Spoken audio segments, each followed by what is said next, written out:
shiny Pokemon can be pretty common and also be very rare at the same time. But how can they be both? With the introduction of Pokemon Scarlet and Violet, shiny hunting has become a very accessible pastime for many players. And since the games brought back the marked Pokemon feature from Sword and Shield, shiny Pokemon can be even more exclusive compared to other shiny Pokemon of the same species. I could shiny hunt Paradox Pokemon like normal, but this time I want to find them with marks to make them even more special to me.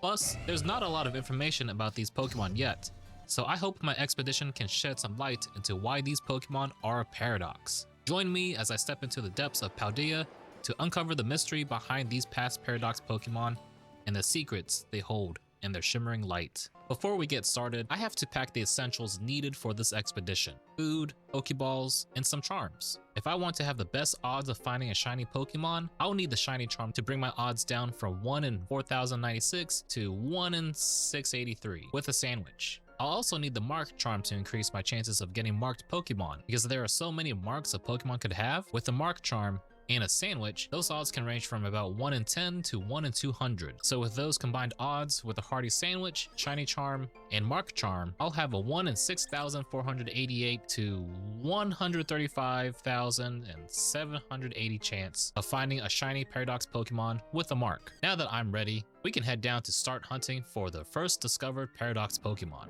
Great Tusk. Oh my gosh. Whoa, you are on the ledge. Very sus right here.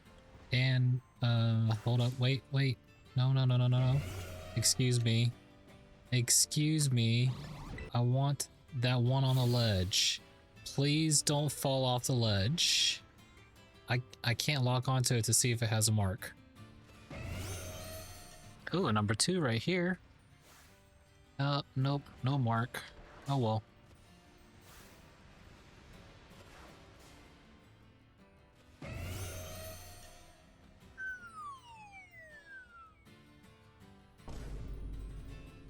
Oh, hi. Do you have a mark? You don't. Oh, hi. I just tabbed back, and you don't have a mark. Maybe I need a change of clothes to look the part. So after resurfacing to change my drip, we stumbled upon the Great Tusk we were looking for. Oh my, I just started. Holy crap. Not even a minute in. Oh, what you got? Ooh, what do we get? Let's do... How am I low on luxury balls? Where did they all go? Well, I got it in one, so I'll take it. What do we get?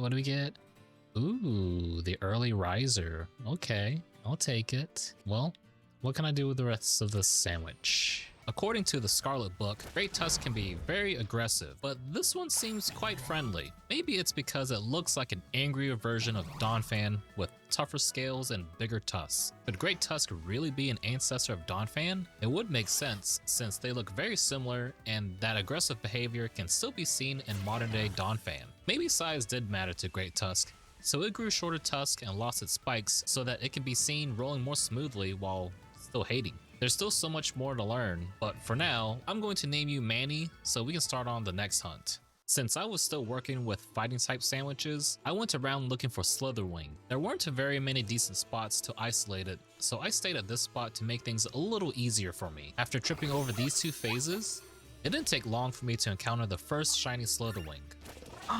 Oh, that's the first one I've seen. Whoa, that shiny looks so cool. And it has a mark. Yo, let's go. Oh, that wait was so worth it. Look at that shiny. Oh, that looks so good right there. Not bad actually, with just 2 phases. I really need to get more luxury balls. There we go. We did it. Slitherwing looks very close to the modern day Volcarona, with a more chunky body, legs, and a larger tail. Even though it has wings, they are apparently not strong enough to allow Slitherwing to fly. Isn't it strange for a Pokemon to have wings, but not be able to fly?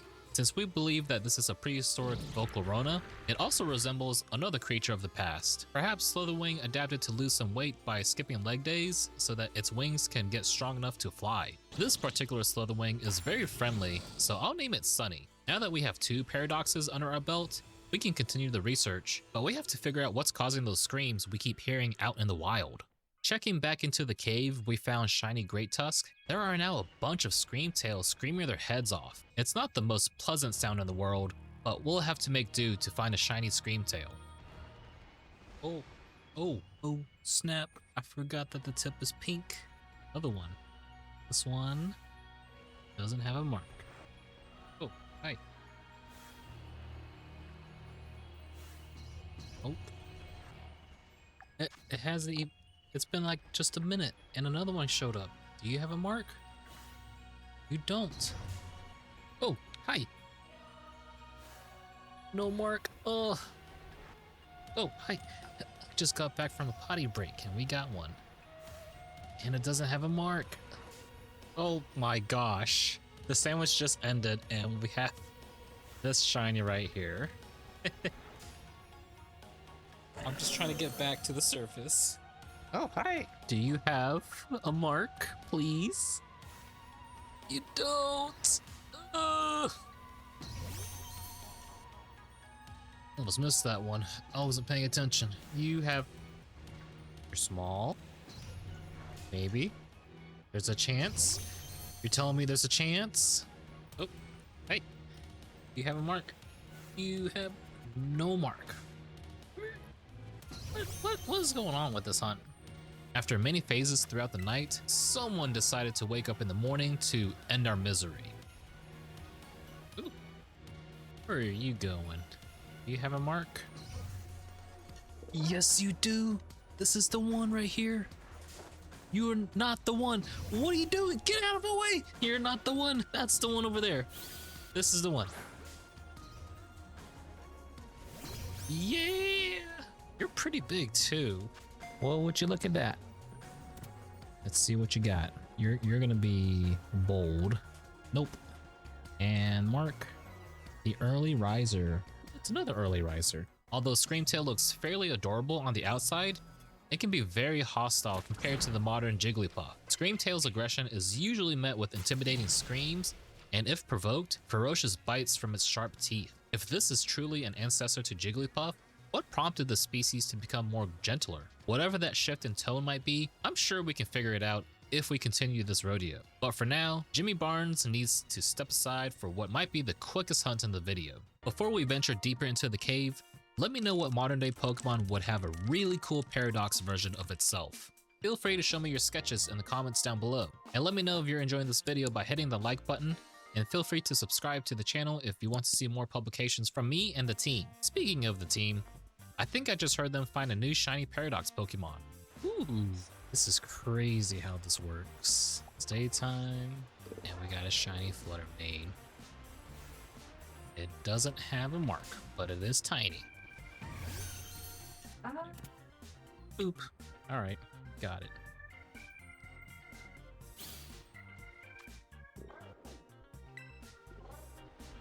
Oh, whoa, where'd you come from?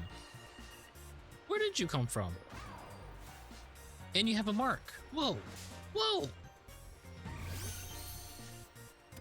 There we go. What mark does this one have? I'm gonna guess modest, because it would be cool. Nope.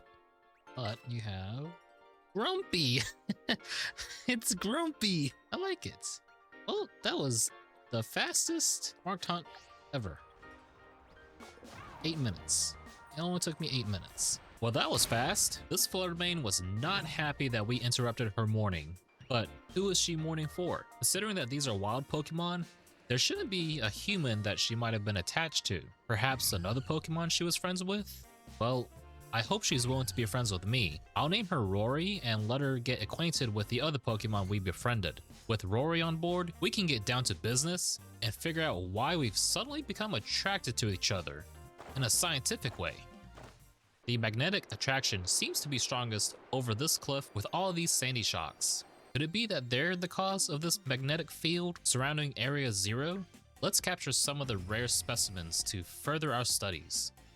That was fast. Well, you have a mark? You don't. It's okay.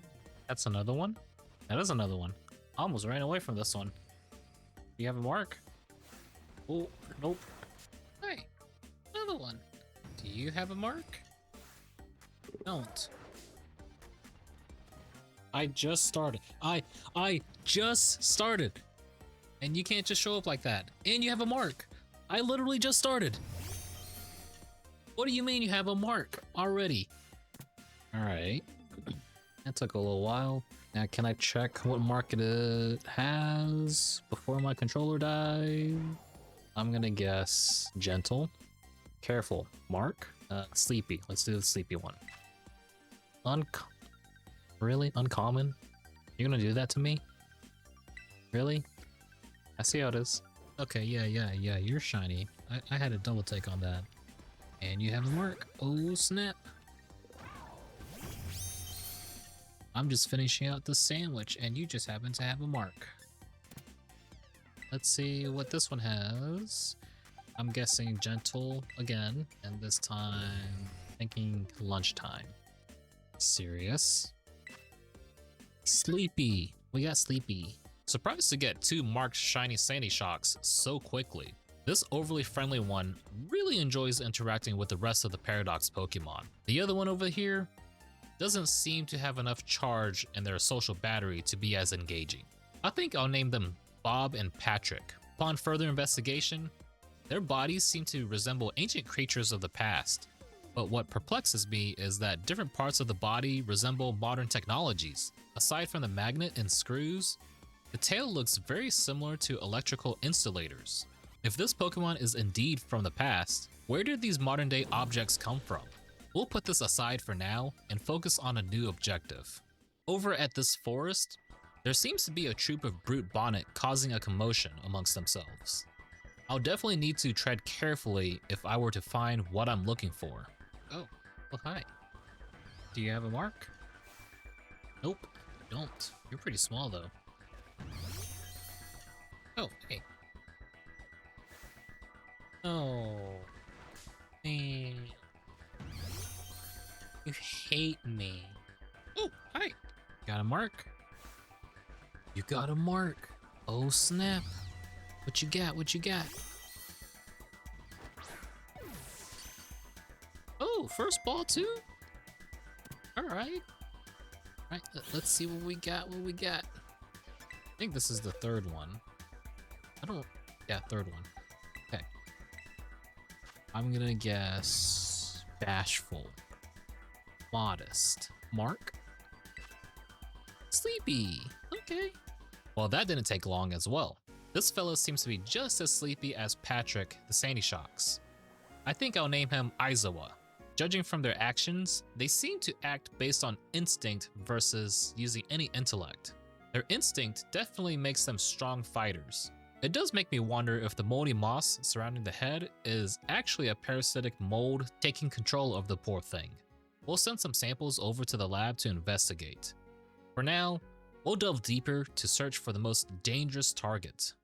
There have been reports that deep in the cave, a Pokemon illuminates like a blood moon through its loud roar. If it wasn't clear enough, we'll be searching for the rare roaring moon. Yes, so hello. Sableye. So small. Oh my gosh. Already? Another one? Pretty big too. Excuse me, you're not even of the same type. What is going on with the sandwich? This is 4 shinies and 1 sandwich. Hi, that's Gibble. Hi, Gibble. Hi. You're not what I'm looking for. I forget you spawn here too. I thought it'd just be Vilas. Wait. Is that shiny Houndstone? It's more... Yeah? Okay. I need this. Alright. You're not even the same type? It's the first one. After like, what, 5? Does it have a mark? It's small. Compared to that one, it really is small. It is so small. It's like smaller than Smeargle. Like, look how tiny that is. Silas. Oh, Mark. It's okay. Still take it. It's another Gibble. Hi. Mark? Nope. That's okay. Oh. Hi. Mark? No. Oh man. Not having much luck on this one. Our supplies are running low, and the longer we stay down here, the more dangerous this hunt becomes. How much longer will it be before we find what we're looking for? Oh. Hey. That green... Oh, you have a mark. You have a mark? Well, let's see what mark it has. What you got? Cloudy. Okay.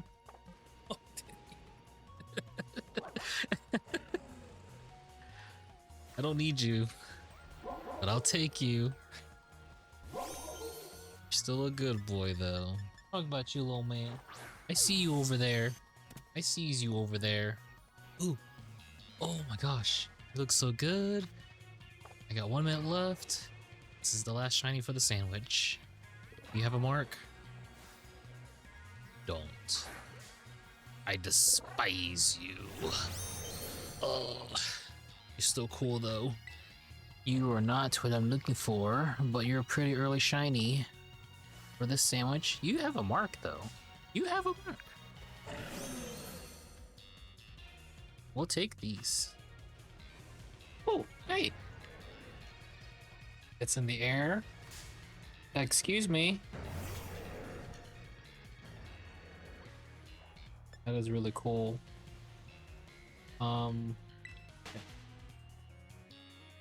Look how cool it is. And it has no mark. Why? Oh, that was fast. Do you have a mark? You're small? You're not what I'm looking for. So I'll take you. Well, it's another Gibble. I'll take you. You're pretty big. Thankfully, there's a waterfall nearby to replenish our water, but we're completely out of food. I've already sent most of the crew back up with the 15 shiny Pokemon we've encountered. I'm not giving up until I find the one, even if I have to wait for the next blood moon. Thankfully, I don't have to wait that long because he rose from the depths to greet me. Oh my gosh, that's so fast. 3 minutes in? It's Mark, it has a mark. Oh my god, it's Mark. What kind of mark does it have? Oh, it has mark. Oh, I knew today was gonna be a good day. I don't care what mark it has. I'm just glad it is here and it has a mark. And you're gonna stay in this one luxury ball. Okay, not one. Third time's a charm. Just gotta put you back to sleep. Come on now. Just need to stay in the ball. There we go. We got it, we got it. I'm gonna guess adamant. Nature. Rash. Okay. Mark. I actually don't know all the marks. Let's see. The peckish. I'll take it. I'll take it. At last, the one I've been hunting for. This fella seems to be looking at me like I'm his next meal. I'll name him Rhaegal and store him in his Pokeball while I ascend back up to the surface. Upon meeting with the rest of the crew, they briefed me on what they've learned about Roaring Moon. Most of the features Roaring Moon has bears a lot of resemblance to a Mega Evolved Salamence instead of a normal Salamence. Does that mean that Mega Evolution has primitive forms that have been undiscovered? Why would Roaring Moon evolve to look more like a Salamence, only for Salamence to Mega Evolve to look more like a Roaring Moon? Make that make sense. This Paradox Pokemon brought on more questions than answers than I had expected. Perhaps we'll need to partner with our colleagues in Kalos for more research.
I am truly baffled now. Are these Paradox Pokemon actually from an alternate timeline? What is it like over at their original timeline? How did they get into our timeline? Does that mean there are other timelines we're not aware of? I started this hunt to get more answers, but I seem to have been given more questions instead. This calls for more investigations in the future, perhaps in another region. Before you head out, I want to thank you for sticking around with me on my journey. If you like the adventure, let me know by hitting that like button, and be sure to let me know what you think about the Paradox Pokemon. Maybe you'll have the answer we're all looking for. If not, that's okay. I'll keep hunting shinies for more answers, so subscribe to be notified about my findings. And if you want to hang out even more, feel free to check out this video over here.